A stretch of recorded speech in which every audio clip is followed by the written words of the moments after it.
Assalamualaikum warahmatullahi wabarakatuh. Perkenalkan, nama saya Dinda Ayu Palupi Ramadhani dengan NPM 2035 1651 6080 dari kelas Psikologi Komunikasi R06. Sini saya akan mempresentasikan jurnal yang berjudul Efek Komunikasi Massa pada Khalayak, Studi Deskriptif Penggunaan Media Sosial dalam Membentuk Perilaku Remaja oleh Fitri Fitriansyah, Prodi Penyiaran Akademik Komunikasi BSI Jakarta. Pertama-tama saya akan menjelaskan pendahuluan dalam jurnal ini. Kemajuan media komunikasi saat ini sangat memberikan pengaruh terhadap masyarakat, baik terhadap pemikiran maupun pola hidup. Fenomena media online seperti sosial media saat ini telah memberikan dukungan terhadap interaksi sosial secara massal dan terorganisir. Peran sosial media yang telah menggunakan teknologi berbasis web kini telah mengubah komunikasi menjadi dialog interaktif seperti Instagram, Facebook, Twitter, dan lain-lain. Media sosial juga merupakan bagian dari media massa yang didasari adanya sejumlah efek sosial negatif yang ditimbulkan oleh media massa. Oleh karena itu, media massa dianggap ikut bertanggung jawab atas terjadinya pergeseran nilai-nilai dan perilaku di tengah masyarakat, terutama di kalangan remaja. Adapun efek negatif yang ditimbulkan oleh media sosial, besar kemungkinan masyarakat untuk meniru apa yang disaksikan maupun yang diperoleh dari media online. Rasa ingin tahu juga yang dialami oleh remaja menambah khalayak meniru hal-hal yang terdapat pada media dan kecenderungan melakukannya tanpa memikirkan terlebih dahulu dampak yang ditimbulkannya. Kecenderungan remaja menggunakan media sosial akhir-akhir ini menjadi sorotan publik. Terdapatnya beberapa kasus tindak kejahatan seperti asusila hingga bullying kerap dilakukan antar remaja. Penelitian ini akan menjelaskan tentang bagaimana efek komunikasi massa pada khalayak pengguna media sosial dalam membentuk perilaku remaja. Selanjutnya, kerangka teori. Yang pertama, khalayak. Khalayak adalah sejumlah orang yang memiliki minat terhadap suatu kegemaran tertentu tanpa harus mempunyai pendapat yang sama dan menghendaki pemecahan masalah tanpa adanya pengalaman. Kedua, efek komunikasi massa. Terdapat 3 dimensi efek komunikasi massa, yaitu kognitif, afektif, dan konatif. Yang ketiga, efek kognitif. Efek kognitif adalah akibat yang timbul pada diri komunikan yang sifatnya informan bagi dirinya. Yang keempat, efek afektif. Efek ini memiliki kadar yang lebih tinggi daripada efek kognitif. Yang kelima, efek behavioral. Efek behavioral merupakan akibat yang timbul pada diri khalayak dalam bentuk perilaku, tindakan, ataupun kegiatan. Yang keenam, new media. New media identik dengan konten digital yang dapat didistribusikan secara masif dan interaktif melalui internet. Adapun fungsi new media yaitu sebagai media komunikasi dan media untuk mencari informasi. Yang ketujuh, media sosial. Media sosial adalah situs yang menghubungkan jejaring komunikasi jarak jauh antar orang atau golongan melalui dunia maya atau internet seperti Facebook, MySpace, Multiplay, dan lainnya. Yang kedelapan, perilaku remaja. Perilaku adalah semua kegiatan atau aktivitas manusia, baik yang diamati langsung maupun tidak dapat diamati oleh pihak luar. Dikutip dari Noto Atmojo 2003. Yang kesembilan, tahap remaja, yaitu dimulai dari masa pra-remaja 12 tahun sampai 14 tahun, masa remaja awal 14 tahun sampai 17 tahun, dan masa remaja akhir dari 17 sampai 12 tahun. Adapun ciri-ciri remaja, yang pertama, pertumbuhan fisik, cara berpikir, emosi yang meluap-luap, mulai tertarik dengan lawan jenis, menarik perhatian lingkungan, dan terkait dengan kelompok. Metode penelitian yang digunakan dalam penelitian ini adalah penelitian deskriptif, bertujuan untuk memperoleh gambaran tentang fenomena media sosial yang penggunaannya adalah remaja, untuk kemudian dianalisis berdasarkan pengamatan berbagai temuan di lapangan. Teknik pengumpulan data dalam penelitian ini dilakukan dengan cara observasi, wawancara, dan studi pustaka. Selanjutnya ada pembahasan. Yang pertama, efek komunikasi media sosial.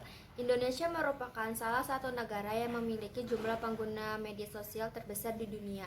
Saat ini, perkembangan teknologi mampu memberikan terobosan-terobosan baru pada perangkat-perangkat media lama sehingga menghasilkan daya saing tersendiri. Akan tetapi, Indonesia masih memiliki banyak hambatan karena masalah infrastruktur dan masalah ekonomi.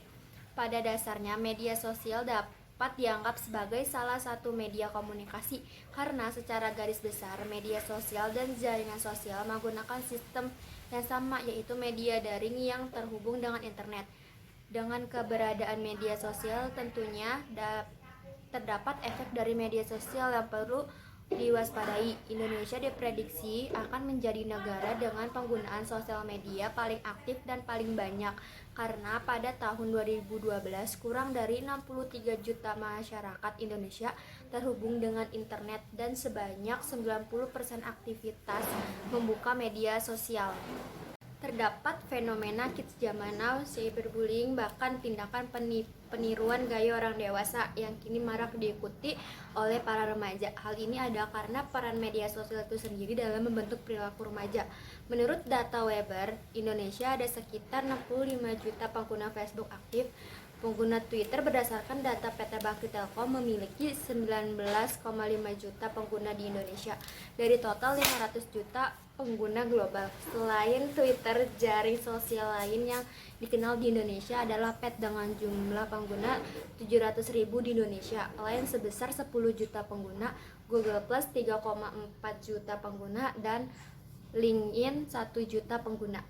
Perkembangan dan kemajuan teknologi ini sangat disayangkan apabila hanya digunakan untuk sekadar update status atau juga saling menimpali komentar ataupun foto yang diunggah ke Facebook dan Twitter. Akan tetapi sebaiknya dipergunakan dan dimanfaatkan lebih dalam lagi agar nantinya Indonesia tidak hanya menjadi pengekor dari penemuan-penemuan luar dan dapat juga bersaing dengan negara lainnya. Yang kedua, media sosial membentuk perilaku remaja. Sebuah survei dilansir laman Kids Health mengungkapkan sekitar 90% remaja telah menggunakan beberapa bentuk media sosial dan 75% memiliki profil di situs jaring sosial, seperti yang dilansir oleh kompas.com bahwa Instagram menjadi salah satu media sosial yang paling umum digunakan untuk melakukan perundungan di internet atau cyberbullying. Dilihat dari sisi positifnya, jejaring sosial media memang sangat bermanfaat untuk menjadi penghubung yang baik dengan teman dan keluarga. Tidak hanya itu, media juga bisa dijadikan jembatan remaja untuk saling bertemu dan berinteraksi dengan orang lain yang memiliki minat yang sama. Media sosial juga memiliki dampak negatif yang mampu merubah perilaku remaja jika tak dimanfaatkan secara bijak. Tidak jarang pula remaja dan anak berperilaku buruk ketika menggunakan kecanggihan teknologi. Satu studi bahkan menunjukkan bahwa 9 dari 10 remaja memposting foto diri mereka secara online atau mengungkapkan nama asli mereka di profil.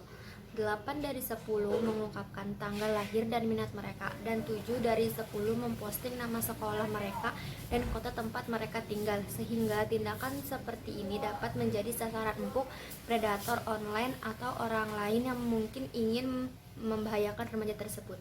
30% remaja mengatakan mereka telah menerima iklan online yang tidak sesuai dengan usia mereka, dan 39% remaja mengaku berbohong tentang usia mereka untuk mendapatkan akses situs web. Ini berarti bahwa media sosial memiliki peran penting dalam membentuk perilaku remaja, baik secara kognitif, afektif, dan behavioral.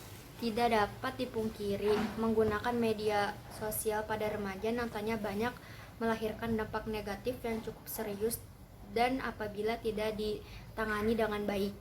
Berikutnya ada kesimpulan. Berdasarkan analisis penulis tentang efek komunikasi massa penggunaan media sosial dalam membentuk perilaku remaja, dapat ditarik kesimpulan sebagai berikut. Yang pertama, banyaknya waktu yang dihabiskan untuk media sosial menjadi salah satu dampak negatif media sosial yang mungkin paling terlihat adalah perkembangan sosial pada remaja yang tidak memiliki keahlian untuk bersosialisasi secara langsung di dunia nyata. Yang kedua, konten media sosial dapat memberikan pengaruh negatif di mana semakin banyak pengguna media sosial yang berasal dari remaja sangat mudah untuk mengintimidasi atau meniru konten-konten negatif yang beredar luas di sosial media. Yang terakhir, saran.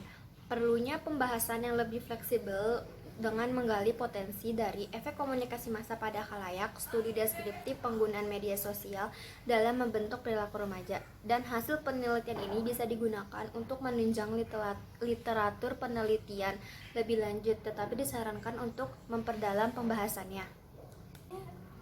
Sekian presentasi dari saya, kurang lebihnya mohon maaf. Wassalamualaikum warahmatullahi wabarakatuh.